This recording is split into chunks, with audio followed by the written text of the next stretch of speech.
नमस्कार दोस्तों। आज मैं कैलेंडर के बारे में कुछ रोचक बातें आपको बताऊंगा।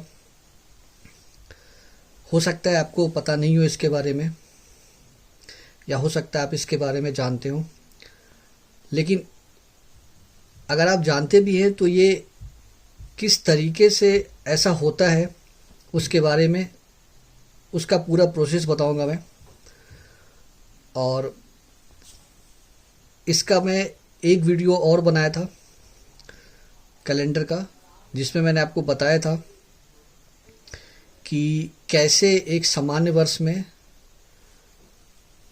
कोई मंथ किसी मंथ के समतुल्य होता है, बराबर होता है,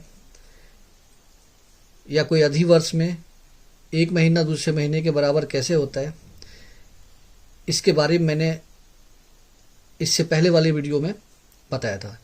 आज मैं कुछ और बातें बताऊंगा जो कैलेंडर के बारे में काफ़ी रोचक है, और मैं कोशिश करूंगा कि आपको बिल्कुल सामान्य भाषा में और आसानी से समझाऊं। तो शुरू करते हैं। लिखा हुआ है, what is the maximum difference between two consecutive leap year. दो लगातार अधिवर्षों के बीच अधिकतम अंतर कितना होता है। अधिवर्ष का मतलब यहाँ पे लीप ईयर से है। तो कहने का मतलब है कि दो लीप वर्ष के बीच में अधिकतम वर्षों का अंतराल कितना होता है। जैसा सबको पता होता है कि 4 वर्ष के बाद लीप ईयर आता है। ज्यादातर लोगों को लगता है कि 4 वर्ष के बाद लीप ईयर आता है, लेकिन मैं यहाँ एक बात आपको बताना चाहता हूं कि अधिकतम अगर देखा जाए तो 8 वर्ष के बाद लीप ईयर आता है। 4 वर्ष का तो आता ही रहता है, लेकिन कभी कभी 8 वर्ष का भी अंतराल हो जाता है। 2 लीप वर्ष के बीच का अगर हम अंतर देखें तो 8 वर्ष भी हो जाता है। अब वो होता कैसे है उसके बारे में मैं आपको बताता हूं। देखो, यहां दो बातें हैं। पहला बात कि अगर नॉन सेंचुरी ईयर है, नॉन सेंचुरी ईयर जिसको हम लोग कहते हैं गैर शताब्दी वर्ष, गैर शताब्दी वर्ष, ठीक है। तो गैर शताब्दी वर्ष को हम कैसे समझेंगे। देखो, गैर शताब्दी वर्ष का मतलब होता है जिसके यूनिट और 10 मतलब लास्ट 2 डिजिट पे 00 ना हो। मतलब जैसे कि समझ लो 1940, ये ईयर लिख रहा हूं मैं, 1846, और आप और भी लिख सकते हो 1840, 1849, ठीक है। तो ये जो भी एग्जाम्पल मैं लिख रहा हूं ये है गैर शताब्दी वर्ष, मतलब ये शताब्दी वर्ष नहीं है। तो जब शताब्दी वर्ष नहीं होता है तो हमें लीप ईयर को चेक करने के लिए कि ये लीप ईयर है या नहीं है, इसको चेक करने के लिए हम उसको 4 का भाग करते हैं, ठीक है। उस वर्ष में 4 का भाग लगाते हैं या 4 से डिवाइड करते हैं।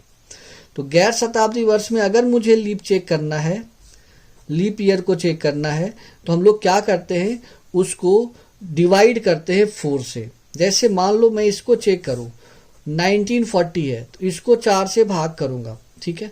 तो 4 से भाग करने का मतलब है कि पूरे ईयर में ना दे करके हम आखिरी के 2 अंक में करते हैं।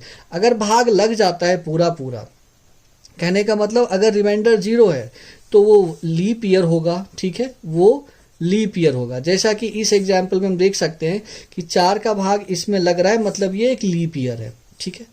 तो एक बात ये हो गया कि अगर नॉन सेंचुरी ईयर होता है, ठीक है, तो 4 का भाग अगर उसमें लगेगा, 4 से ही भाग देते हैं। अगर नॉन सेंचुरी ईयर है तो उसमें 4 का भाग करते हैं, अगर भाग लग जाता है तो पता चलता है कि वो लीप ईयर है, ठीक है। एक तो ये हो गया। और दूसरा होता है सेंचुरी ईयर, दूसरा होता है सेंचुरी ईयर। मैं अभी आपको बताऊंगा कि क्यों 8 वर्ष का अंतर आता है एक लीप ईयर से दूसरे लीप ईयर में। तो सेंचुरी ईयर का एग्जाम्पल क्या होता है, जिसको हम शताब्दी वर्ष कहते हैं। शताब्दी वर्ष का मतलब हो गया वो वर्ष जिसके आखिरी में 2 जीरो लगा हुआ हो, जैसे 100, 200, 1900, 1800, ऐसा कोई सा भी ईयर जिसके आखिर में 2 जीरो हो, ठीक है। तो उसको हम लोग सेंचुरी ईयर कहते हैं। तो सेंचुरी ईयर को अगर हम चेक करें कि लीप है या नहीं है, तो हम लोग क्या करेंगे, उसके लिए लीप चेक करने के लिए आपको क्या करना होता है, आपको 400 से डिवाइड करना होता है। जैसे मुझे चेक करना है 1900 लीप ईयर है या नहीं है, तो हमें 400 से डिवाइड करना होगा, ठीक है। तो 400 से डिवाइड करने का मतलब है, यहां अगर आप ध्यान से देखोगे तो 400 से 1900 डिविजिबल नहीं है, भाग नहीं लग रहा है। तो इसका मतलब ये जो है एक सामान्य वर्ष है। ये कैसा है, सामान्य वर्ष है, मतलब ये एक जनरल ईयर है, एक जनरल ईयर है। तो ऐसे ही यहां दो बातें मैंने आपको बताया कि एक तो वो ईयर जो गैर शताब्दी होता है, उसमें 4 का भाग करके हम चेक करते हैं कि लीप है या नहीं है। एक सेंचुरी ईयर है जिसमें हम 400 का भाग करते हैं, अगर भाग लग जाता है तो वो लीप ईयर होगा, अगर भाग नहीं लगा तो वो सामान्य वर्ष होता है, ठीक है। अब बात करते हैं हम अपने क्वेश्चन की, जो लिखा है मैंने कि 8 वर्ष का या 8 ईयर का गैप कैसे होता है। तो यहां एक बात आप समझो, मैं कुछ एग्जाम्पल से आपको समझाता हूं। जैसे मैं यहां पे ईयर लेता हूं 1896, 1897, 1898, 1899, 1900, 1901, 1902, 1903 एंड 1904। अब यहां मैं अब उसी बात को मैं लेके आता हूं। देखो 1896 को 4 से भाग करेंगे तो भाग लग गया, मतलब ये वाला लीप ईयर है, करेक्ट। अब ये लीप ईयर तो है नहीं, इसमें 4 का भाग नहीं लग रहा है, इसमें भी नहीं लग रहा है। देखो एक बात और समझ लो, कम से कम जो लीप ईयर होता है वो 4 वर्ष के बाद आता है, कम से कम 4 वर्ष के बाद आता है। तो अब तो यहां आना चाहिए। अब यार देखो 1900 को अगर हम 400 से डिवाइड करते हैं तो डिवाइड होता नहीं है, तो इसका मतलब क्या है कि ये लीप ईयर तो हुआ नहीं। तो अभी 1 2 3 4 वर्ष में नहीं हुआ। अब 1901 का 4 से भाग नहीं लगेगा, 1902 में भी 4 से भाग नहीं लग रहा है, 1903 में लग रहा है, 1904 में लगेगा 4 का भाग, यहां 4 का भाग लग रहा है। तो इसका मतलब यहां से यहां तक अगर हम देखें तो कितने ईयर्स हो गए, 8 ईयर्स हो गए, ठीक है।